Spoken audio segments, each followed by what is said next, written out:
I'm gonna teach you how to fix your hand technique before it's too late. Now, what you might not realize is that hand technique holds so many drummers back and can lead to injury and huge stalls in your overall progress. But if you watch the next 25 minutes, I'm gonna teach you everything that you need to know to get your hand technique improved fast. And trust me, this system works because I've taught it to over 14,000 drummers that's helped them go from feeling completely stuck to playing drums with full freedom. Now, these lessons are actually covered in the first half of my course, Technique Made Simple, but today I'm sharing them with you completely for free. But none of this will work if you don't unlock the first pillar, which is perfecting your grip. Let's hop into it.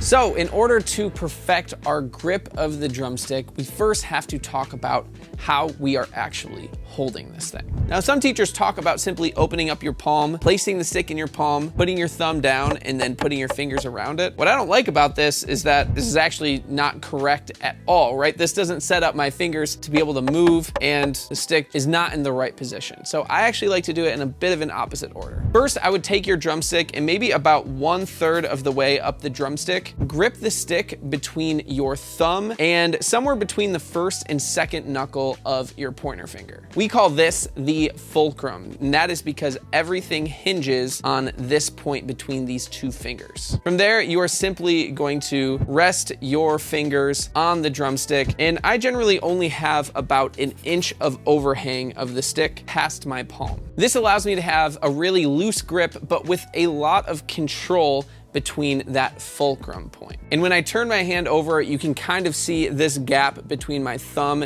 and my pointer finger. Sometimes as I'm playing, that closes up a little bit, but I always want to start off with it open. That kind of shows me that I'm nice and relaxed. If I start off with it really closed, generally means I'm starting off tense. Now that you know how to hold the sticks properly, let's talk about grip. And when we talk about grip, really what we are addressing is the positioning of your hand. So let's talk about grip number 1, and that is German grip.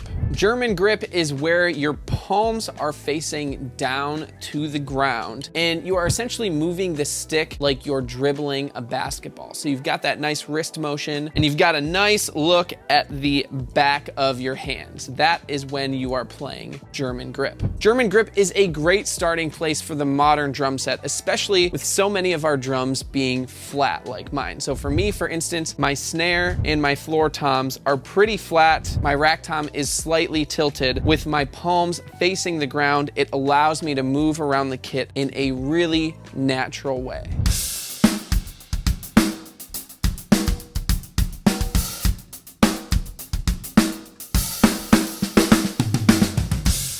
Now, the second grip to know is French grip. And now, if German, you have your palms facing down, French, your palms are actually facing each other. They're parallel with each other. And the movement is basically like turning a doorknob. You've got this nice twisting motion, and it brings in a little bit more of your fingers.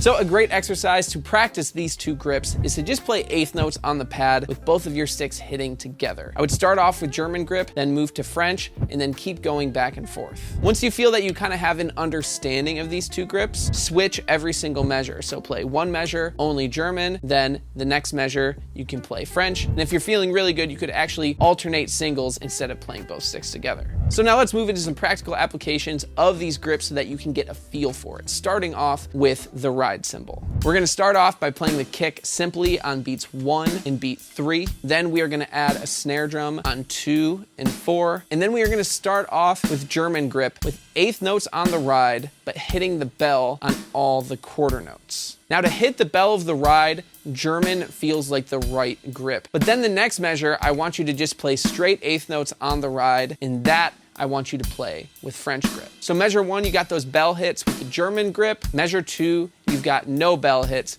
with French grip. Then we're gonna keep that same beat, but move it over to the hi-hat. We're gonna play eighth notes on the hi-hat, starting off with French grip. Then in the second measure, we are going to accent those quarter notes. And to do that, we are going to move into German grip.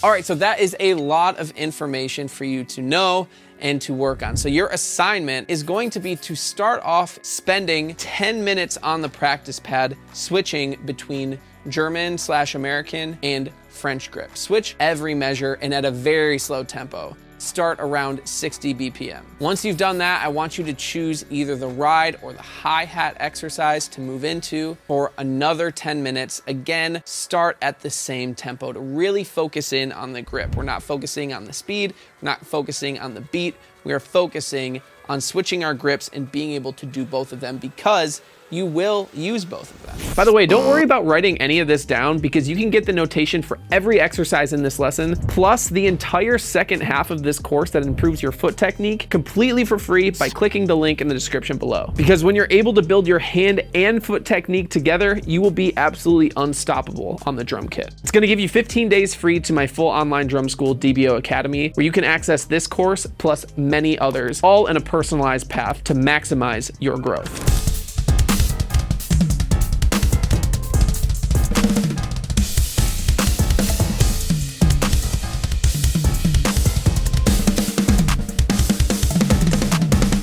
Now, perfecting your grip is great, but it's only gonna work if you can master this next pillar of hand technique, and that's unlocking the 3 vital gears. As drummers, we have 3 main gears that are absolutely vital to our technique and overall the quality of how we hit our drum. Oftentimes, if you only have control over 1 or 2 of these gears, you're really going to be held back in your future drumming endeavors. So in this lesson, you are going to learn not only what each gear is, but how to gain control over it so that you can drastically improve your technique and continue to make progress. So let's start off with gear number 1. The first gear that we use as drummers should be no surprise, and that is your arm. So when you hit your drum, you are moving your whole arm, and your main pivot point is going to be your elbow. That is moving your stick up and down. However, there's a problem. If we only use our arm as the only gear, we get a very, very stiff stroke. All the movement's coming from the elbow, but there's no movement anywhere else. So the only way to fix this is to instantly reveal to you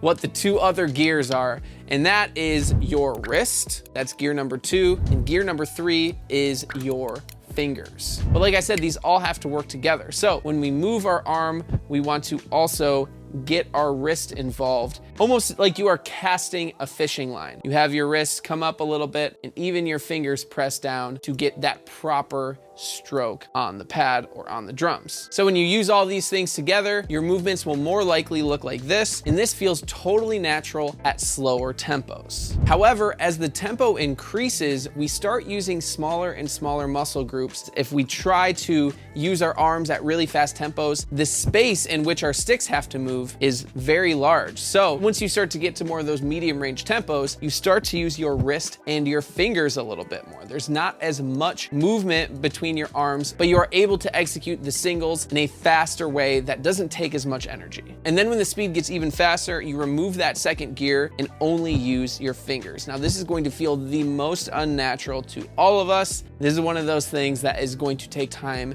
to start to get that control.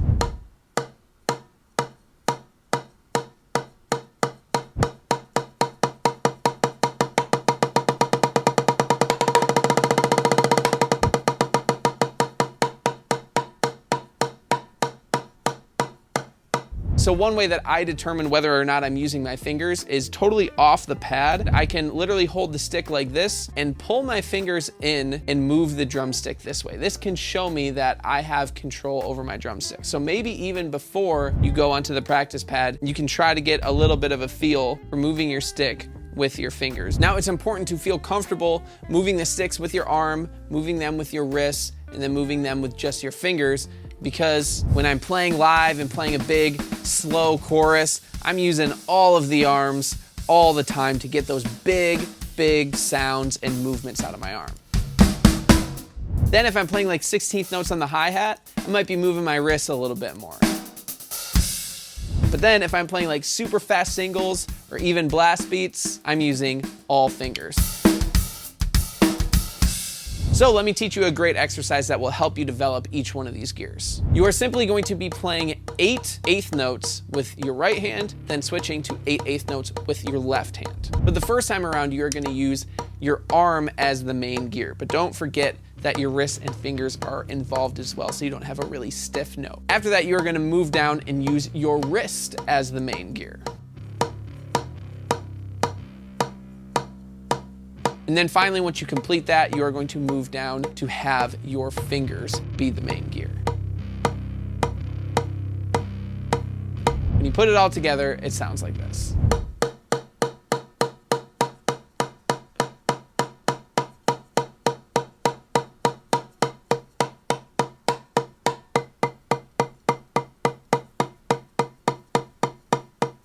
Now remember, this is not about speed at all. Start at 60 BPM and really focus in on your grip and what gears you're using, how it's feeling, what feels right, what feels wrong. Maybe if the arm comes really naturally to you, but the fingers are really holding you back, only focus on the fingers because we want to start crushing those weaknesses. So your homework is to spend 10 minutes on this exercise 5 days this week. So just throw it into your existing practice routine. If everything else feels comfortable, but the fingers don't, just work on the fingers for that 10 minutes. These 3 gears are just the start to having incredible technique on the drum set. Sometimes this can sound a little bit robotic, and that's why in the next lesson, I'm gonna show you how to combine all of these things in some pretty incredible ways to have your drumming feel, sound, and look that much more comfortable.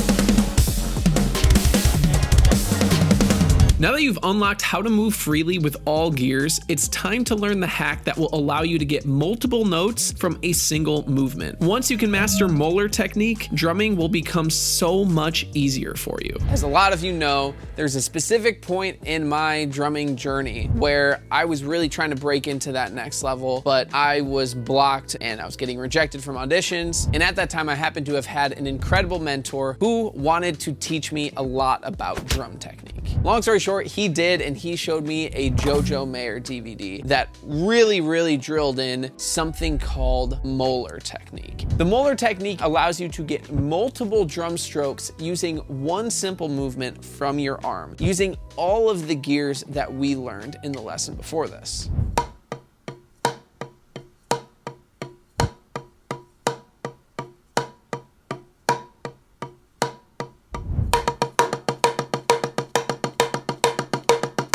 Okay, so the way that you perform this is basically by pretending that you are cracking a whip. You're gonna have your elbow kind of come up and out. Your wrist is face down until you bring your elbow down and in. Then your wrist is up. You have that snap of the wrist and the fingers.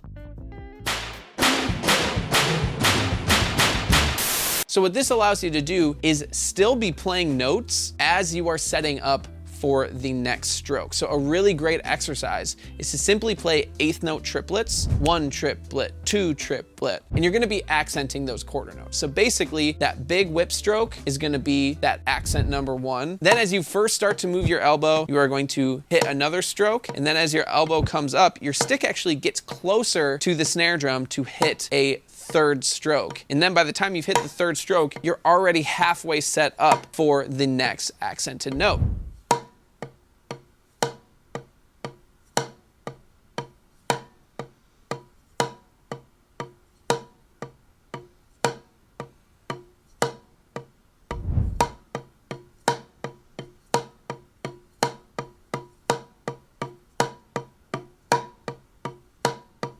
But you can also use the Moeller technique to simply just do eighth notes with accents on the quarter note. 1 and 2 and. So you're basically just hitting that extra note where you would hit that third note when your elbow is already kind of set up for that next accent.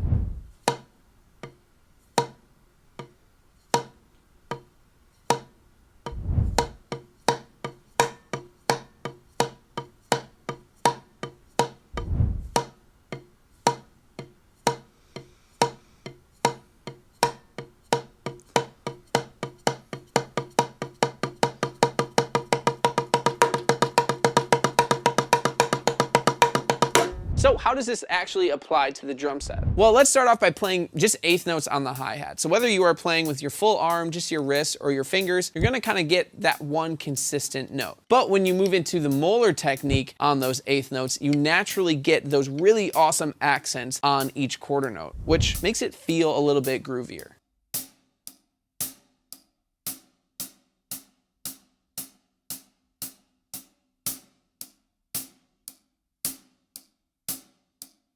So let's check out the differences in a groove.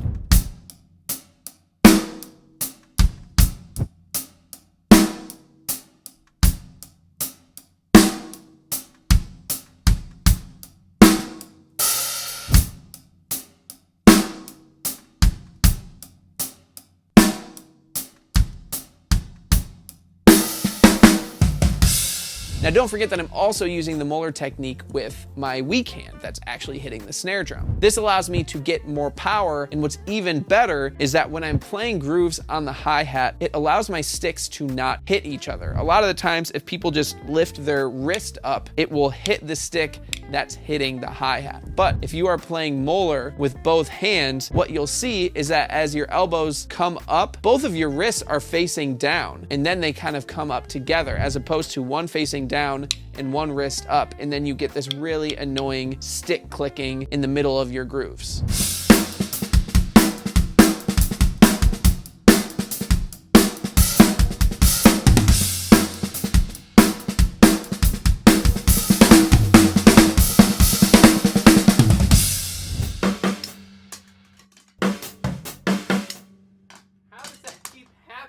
And on top of this, the molar technique gives more dynamics between my big accented hits on the snare drum and my little tiny ghost notes.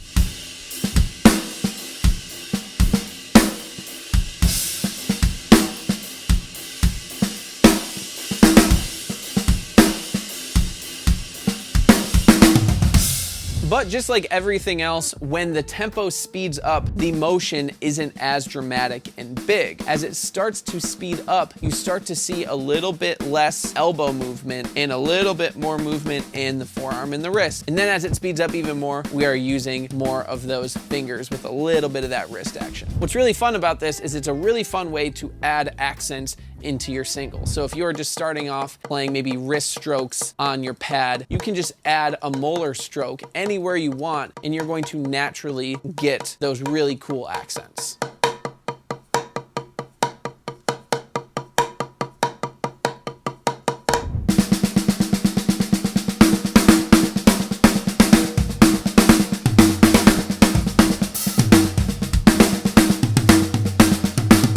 So your homework is to work on these eighth note triplets using the molar technique. So one measure, all right hand, next measure, all left hand. Start off at like 60 BPM and try to work on this for 10 minutes a day for 5 days this week.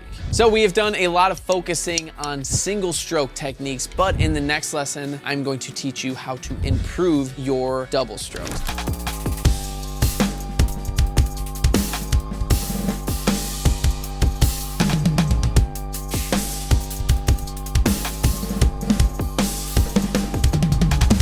This final pillar is the one that will allow you to perfect your double strokes, which is good because when you have fast and smooth double stroke rolls, your overall drumming can easily improve by 40%. Now, all the techniques that we've learned in this course so far have really helped us set a firm foundation, especially for our single stroke rolls. But now let's talk about what the differences are when we're trying to get 2 notes or more from each hand. This technique has been absolutely vital in my playing, and other drummers like Matt McGuire use it all the time to create some insanely sick patterns. So you are definitely gonna wanna learn this. It's gonna take you really far in your drumming. So the technique is called the push-pull technique. The reason that this is called the push-pull technique is essentially what you are doing is pushing your stick down with your arm and your wrist, and then you are pulling it back up with your fingers. So you just have one movement happening with your arm, but you are getting 2 notes every single time.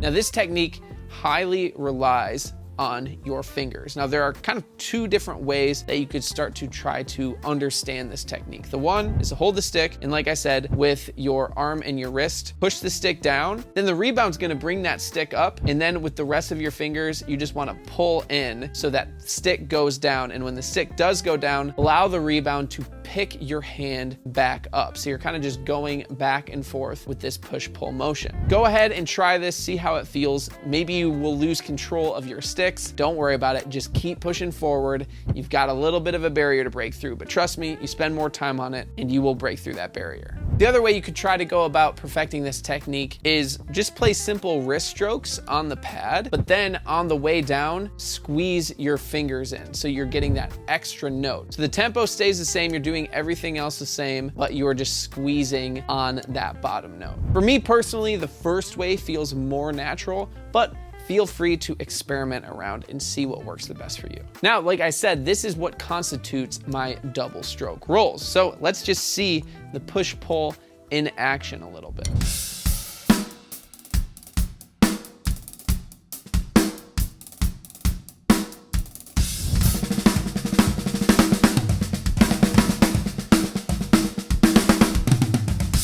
Now, as the tempo gets faster, remember, the movements get smaller and the gears get smaller. So I do start to use less wrist pushing the stick down and more fingers. And even my finger movements get smaller. Instead of a big gap between my palm and my fingers, that starts to get smaller as well so that I can crank out those quick doubles, which is so important because there's so many rudiments and so many patterns that are built around doubles.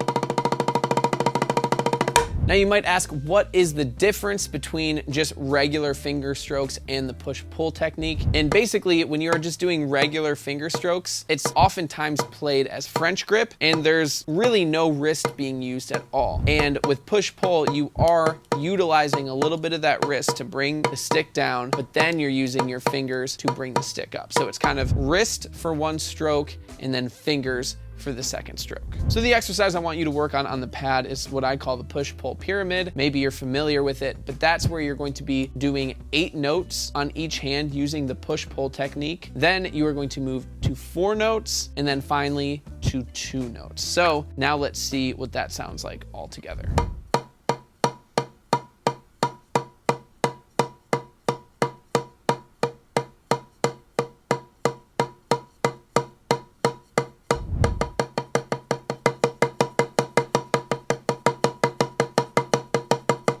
And I use the push-pull technique on the kit all the time, specifically on the hi-hat and the ride. Like when I'm playing shuffle patterns on the hi-hat.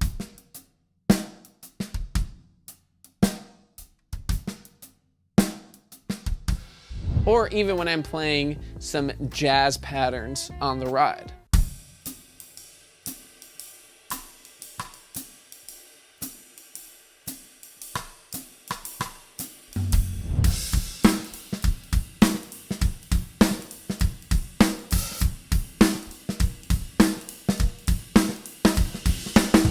So as you can see, the push-pull is perfect to improve your double stroke rolls in anything that involves doubles on the drum kit. It's a highly efficient way to use the drumstick and to use your body to move that drumstick properly. So your homework is to practice the push-pull pyramid for 10 minutes a day, 5 days this week.